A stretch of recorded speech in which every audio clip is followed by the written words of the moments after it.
Tout le monde semblait avoir oublié ce que c'était l'humanité. Tout le monde semblait avoir oublié complètement ce que c'était l'humanité.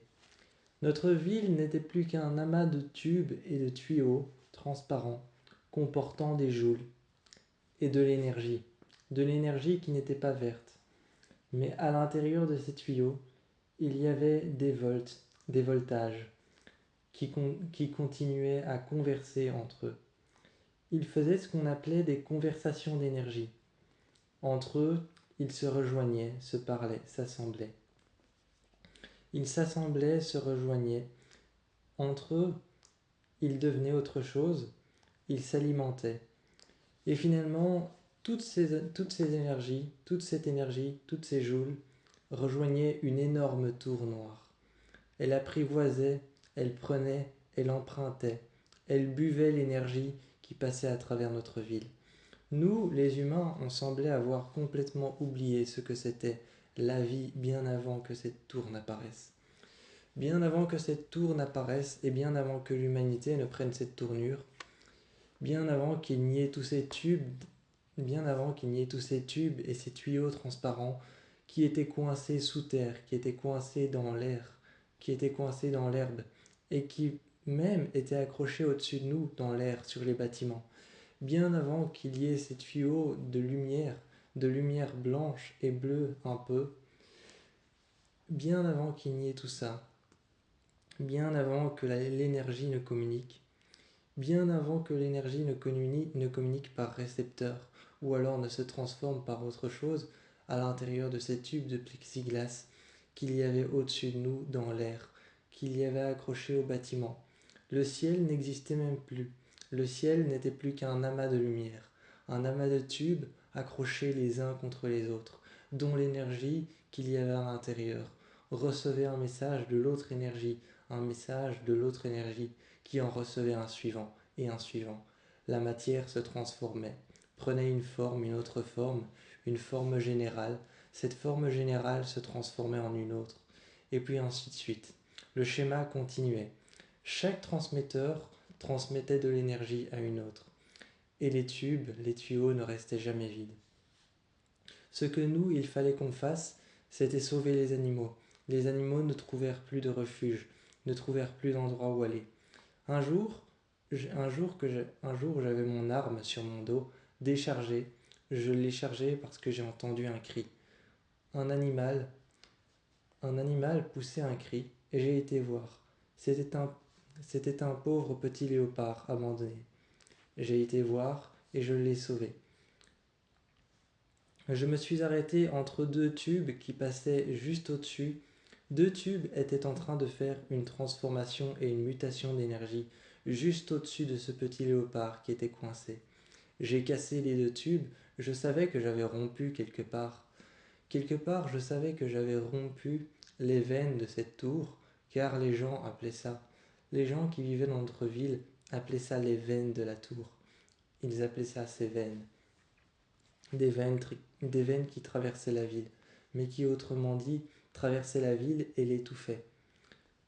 La ville était nourrie d'énergie, et à l'intérieur, les habitations, les personnes qui habitaient à l'intérieur de leur maison, n'étaient jamais, n'étaient jamais coincées en énergie. Ils n'étaient jamais coincés, ou alors ne perdaient jamais d'énergie. L'énergie se transformait, devenait autre chose, devenait multiple, et se transformait encore. On n'était jamais à court d'énergie. Mais moi, quand je voyais ça, et que je voyais la faune disparaître, et que je voyais la flore aussi, qui disparaissait de plus en plus, quand quand j'ai cassé ces deux tubes, je savais que j'avais rompu quelque part l'énergie. Derrière moi, les deux tubes, quand je les ai rompus, que je les ai cassés et brisés, l'énergie transformée derrière, transformée grâce à l'autre énergie de l'autre tuyau qui passait en sens inverse, s'est rompue.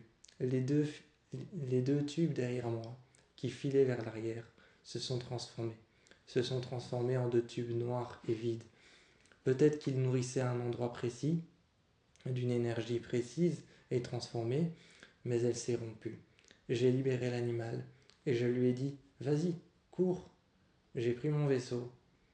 J'ai pris mon vaisseau et avec l'animal et avec l'animal qui était juste derrière moi, dans une boîte. Je l'avais mis dans ce que j'appelais une boîte à sauvetage. C'était une sorte de cage avec sur le côté une vitre en plexiglas, sur le côté une autre vitre en plexiglas, une lumière qui ne lui faisait une lumière qui ne lui faisait aucun mal au-dessus pour qu'il voie à l'intérieur et qu'il soit rassuré. Après, après, j'allais voir cette zone où la nature avait repris ses pleins droits. Cette zone où la nature avait repris ses pleins droits, j'allais la voir. Et ensuite, une fois que j'allais là-bas, je déchargeais mon arme, je la posais sur le vaisseau, à l'endroit où elle se mettait à charger. De loin, je voyais la lumière blanche apparaître sur l'arme, et elle se mettait à charger. Elle s'alimentait. J'étais dans cette zone, appelée la zone verte. La zone verte était une zone bien lointaine. Je m'étais posé là avec mon vaisseau. Je relâchais les animaux là-bas, bien loin de ce qu'on appelait notre ville. Moi, je n'appelais plus ça notre ville. J'appelais ça l'endroit où on habitait. Il y avait autour de la ville une zone verte, un cercle vert, un cercle très restreint, mais là où pouvaient vivre toutes les races d'animaux différents. J'avais sauvé ce petit léopard et j'ai couru avec lui. J'ai couru avec lui quand il m'a fait signe. Il a couru une traite, je l'ai regardé de loin et je lui ai dit « Allez, va-t'en, pars !» Mais il n'a pas voulu partir. Il a continué à venir vers moi. Il a continué à venir vers moi, s'est arrêté devant moi, et finalement, il a mordi un peu ma combinaison, mais voyez qu'il n'y arrivait pas avec ses propres petites crocs. Avec ses propres petites crocs, il n'y arrivait pas. Ma combinaison était beaucoup trop solide. Je me suis mis un genou à terre et je lui ai dit « Alors, qu'est-ce que tu veux ?» Et il a couru. Il a couru encore une fois pour me montrer « Suis-moi, viens avec moi ». Je l'ai suivi jusqu'à une autre zone restreinte. Il y avait plusieurs cercles que la nature n'avait jamais abandonnés, que la nature avait finalement adoptés. Ces plusieurs cercles devaient être des paraboles. Ces plusieurs cercles devaient être des paraboles autour de notre ville. Des paraboles qui reliaient l'espace et qui reliaient l'énergie fournie par un énorme satellite noir. Ça devait être des énormes paraboles qui récupéraient l'énergie et qui les distribuaient à l'intérieur de la ville. Mais la nature s'en était emparée. Elle avait poussé dessus, un peu comme un premier cercle, un deuxième cercle, un troisième, un quatrième, un cinquième, et beaucoup d'autres cercles. On ne les avait pas encore tous comptés, on ne les avait pas encore tous vus, mais étaient, les animaux étaient suffisamment intelligents pour savoir quand s'arrêtaient ces cercles. Alors on les relâchait là, dans ce qu'on appelait les zones vertes. Chaque jour on les comptait, ou alors on partait voir les zones vertes, voir si elles étaient suffisamment fertiles, ou voir si aucun débris de la ville, ou aucun débris du ciel n'était tombé dans ces zones vertes. Je l'avais relâché là-bas, je l'avais pris, il était coincé, et avec ses petits crocs, et avec ses petites pattes, il se servait de ses pattes pour pouvoir sortir de là. Et j'ai dû briser les tuyaux. J'ai dû briser les tuyaux d'énergie, comme je vous l'ai dit. Je l'ai libéré, et finalement les tuyaux que j'avais rompus, le lendemain, le soir, juste avant qu'il ne soit minuit une, j'ai été les réparer. L'énergie a recommencé, s'est reformée, et a retransmis de l'énergie à l'autre énergie, qui venait en sens inverse. Tout était revenu à la normale, et j'avais sauvé cet animal. Je l'avais sauvé du danger qu'il...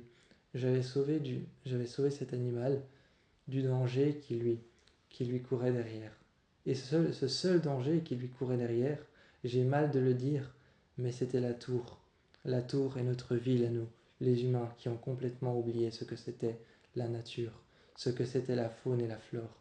Ils ont complètement oublié qu'il y avait un monde à part de nous, à part de notre existence, il y avait celui des animaux. Ils l'ont complètement oublié. Maintenant, il n'y a plus que l'énergie qui compte, étouffant finalement la faune et la flore. Nous sommes là pour ça, pour régler l'énergie, pour rendre ce que les animaux ont perdu. On a inventé des cercles autour de notre on a inventé des cercles on a inventé des cercles d'énergie verte, où pousse la nature correctement, pour que les animaux puissent vivre. Et on les compte chaque jour, on regarde si aucun débris de l'espace n'y est tombé. Si aucun débris de l'espace n'y est tombé, si rien qui puisse brûler, ou si rien qui ne soit de l'énergie ne s'y soit installé involontairement, ou même volontairement. On les surveille et on fait en sorte que tout se passe bien là-bas. Là-bas, les racines, là-bas on a trouvé une mutation de la nature, certainement une mutation biologique étrange. Les racines, là-bas, ne poussent pas sous terre, mais poussent à l'extérieur, ce qui leur fait plus d'arbres pour se distraire, plus d'arbres pour monter, pour descendre, ou pour jouer, ou pour faire leurs crocs et leurs griffes. Là-bas, il y a une sorte de hiérarchie. Premier cercle, tu fais partie des animaux. Deuxième cercle, tu fais partie des animaux. Toujours. Troisième cercle et quatrième cercle, tu fais partie des animaux rois. Ensuite, cinquième, sixième et septième cercle, tu fais partie des animaux qui peuvent donner des ordres et en tout cas soumettre d'autres animaux à leur volonté. Il y a une sorte de hiérarchie dans chaque cercle, mais on ne la comprend pas encore totalement car c'est une hiérarchie qui a été mise en place complètement par les animaux qui y vivent. Cette hiérarchie a été mise en place par les animaux qui y vivent.